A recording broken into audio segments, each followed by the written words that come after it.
Hello my friends, welcome to Home and Garden. So today's video, I am going to show you two kinds of lily that's planted here in my garden. I have this Orienpet lily that's planted here in the front garden area, and also this Stargazer lily that's planted near to my vegetable garden. And I'm going to show you the difference between these two lilies. So let's take a quick look. So here's the red Orienpet lilies. And do you know why they're called Orienpet lilies?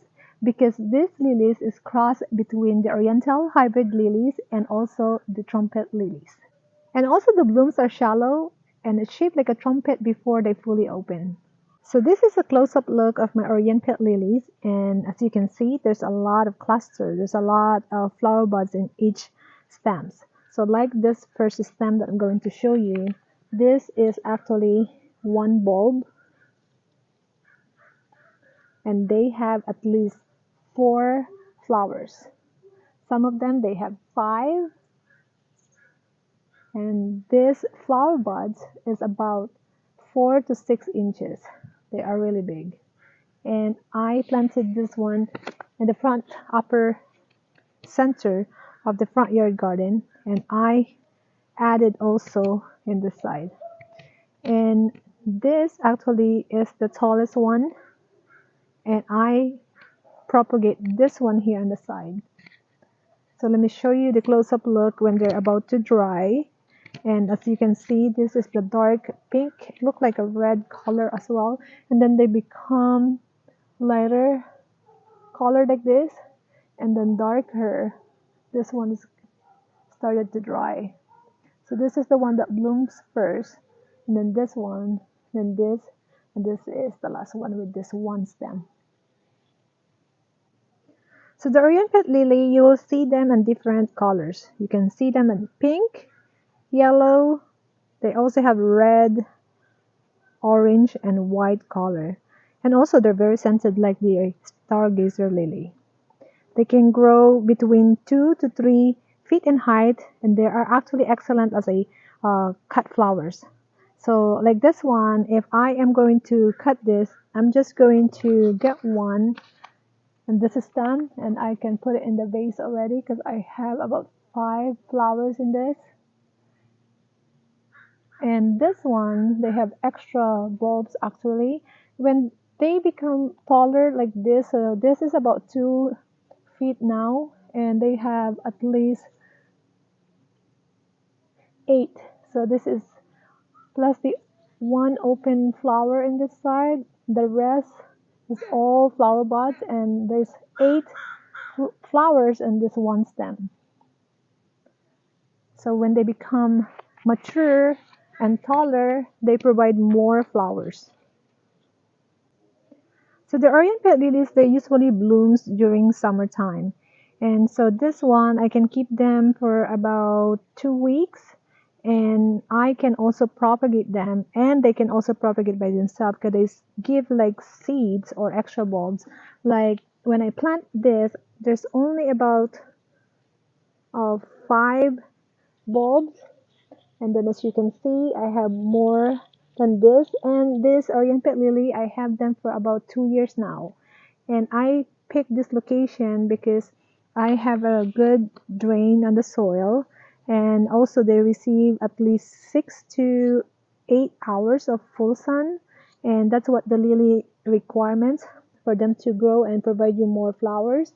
And so when they propagate by themselves, so they have extra bulbs, so this is what it grow. So next year, this 3 extra babies will provide more flowers, and they get taller like this.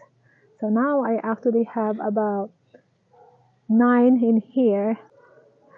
So the difference between the Oriental lily and also the Stargazer lily is the color, of course, and also the flowers, because the Stargazer lily, they only have 1 bloom per stems, or sometimes 2. So this Oriental lily, they have, again, the maximum that I can see on one stem, it's about 8. And what I like with the Oriental lily, I don't have to stake them. They are very sturdy, and they can support this much of flowers, which is this one stem that I am holding right now. They have about 8 flowers. You'll see, and they're not really leaning down. Even though in here, and this one is smaller, they can support the weight of each flower. And you can see the stems. Let me give you a closer look. Like this one is really thick.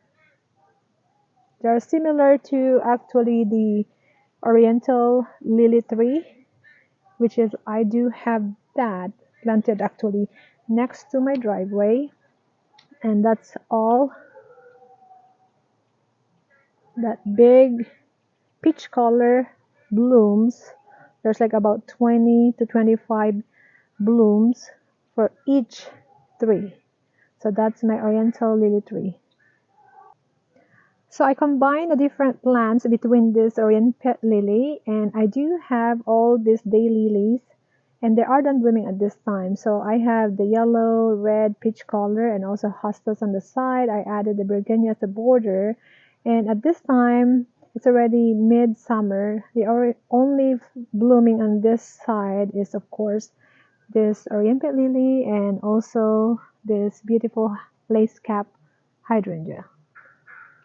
So watering wise, I water them once a day, and also a tip for you to remember for any blooming plants, especially lilies like this, don't water them directly on the flowers. So all the water is going to stay here. So you want to make sure that you water them the bottom where the dirt is, so that it will absorb there and it's not going to keep the water on the petals. When your lily are done blooming, do not cut the stems like all the way in the ground. Do not deadhead them yet. If the flowers are dried up, then you can just cut the flowers so that the energy of the plant will focus on the bulb. So next year you have more blooms like this. So you can just remove all the dead part of the flowers, and then you can cut like a third of this stem like here, and then leave the foliage until they will turn brown, so that there's a time and also the energy will just focus on the bulb, so you have healthier plants for the following year. So before we proceed in the backyard and check the Stargazer Lily, let me give you a quick look, a far view of this lily, so that you'll see on how these beautiful flowers are adding beauty in my front yard garden.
Okay, my friends, so I am now here in my vegetable area, and here's the beautiful blooms of the Stargazer Lilies.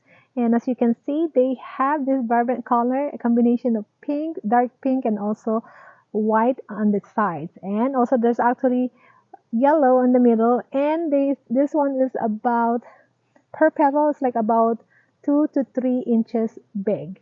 And the difference between the Orienpet Lily and this Stargazer, the stems of the Stargazer, they are actually very thin, and I have to stake them and support them so they don't have to wilt. And also, there's a lot on this pot that are actually planted on the clay pot, and in the future, I am going to actually remove them in the pot and plant them directly in the ground so they will be healthier and maybe provide more bulbs. So let me give you a quick look so you'll see on how I plant and add them here in the vegetable garden area. So here's the close-up look of the Stargazer Lilies, and again this is planted next to the other vegetables, and this vine is actually the grapevine, and I have rhubarb and other plant that planted next to them. And here's a close-up look on how I add this plant in here, and that's all the stems. And this is actually the pot that I use, and I add the succulents, the vine, so that it will have some cover underneath. And especially when it's winter, I have to deadhead them, and all this pot, it looks like empty. But then during summertime, this Stargazer will bloom. And in here, I actually about, this is a lot of flower blooms actually I have here in the bottom as well. And majority of them, like this one stem, I have 2 flowers. And see, as you can remember, the Oriental Lily, when I show you the stems, they are really thick, like it's like thicker than my finger. And here's the Stargazer, and they are really tiny, like a quarter inches. And it's really needs to be staked and to be supported, or else all of this is going to be breaking. Like yesterday, I actually cut one of them because it's just break by itself. It cannot support the weight of the flower. So here's the far view of my vegetable garden, and there is my Stargazer. So entrance is this metal trellis, and I have the grapevine, and then underneath this is the Stargazer.